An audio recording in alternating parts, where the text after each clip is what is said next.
وحق العباد علی اللہ، خوشخبری سنیے، جو بندے پھر قرآن اور سنت کی باتیں سن کر اس پر عمل کرتے ہیں، صرف ایک اللہ کو پکارتے ہیں، اس کے ساتھ کسی کو اور کو نہیں پکارتے ہیں، تو اب ایسے بندوں کے ساتھ اللہ کتنا خوش ہوتا ہے، اور ایسے بندوں کا اللہ پر کیا حق ہے وہ بھی سن لیجیے، بہت بڑی خوشخبری ہے۔ فرمایا وحق العباد علی اللہ عز وجل الا يعذب من لا يشرك به شيئا، کہ بندوں کا حق اللہ پر پھر یہ ہے، جب بندے ایک اکیلے اللہ کی عبادت کریں تو پھر اللہ پر بندوں کا یہ حق بن جاتا ہے کہ اللہ ان کو عذاب نہ کرے۔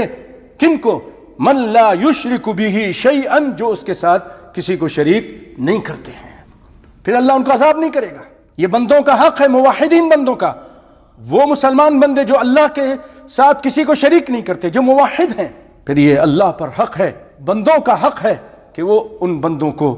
جو موحدین ہیں صحیح معنوں میں، اللہ ان کو عذاب نہ کرے، توحید کی وجہ سے ان کو معاف کر دے۔ قال قلت یا رسول اللہ افلا ابشر الناس، کہنے لگے اللہ کے رسول کیا میں لوگوں کو خوشخبری نہ سنا دوں؟ بہت بڑی خوشخبری ہے، صحابی سمجھ گئے، لوگوں کو خوشخبری نہ سنا دوں کہ بھئی توحید اپنا لو، اللہ کے ساتھ کسی کو شریک مت کرو، عذاب نہیں ہوگا۔ نبی کائنات صلی اللہ علیہ وسلم نے فرمایا لا تبشرہم فیتکلوا، نہیں،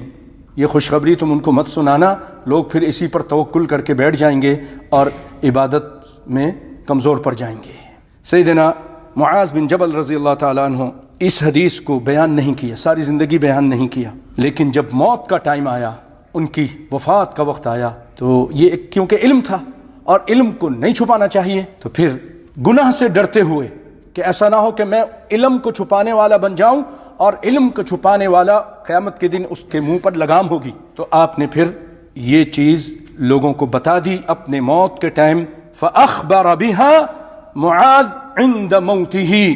اپنے موت کے ٹائم لوگوں کو بتا دیا کہ یہ نبی صلی اللہ علیہ وسلم نے خوشخبری دی تھی۔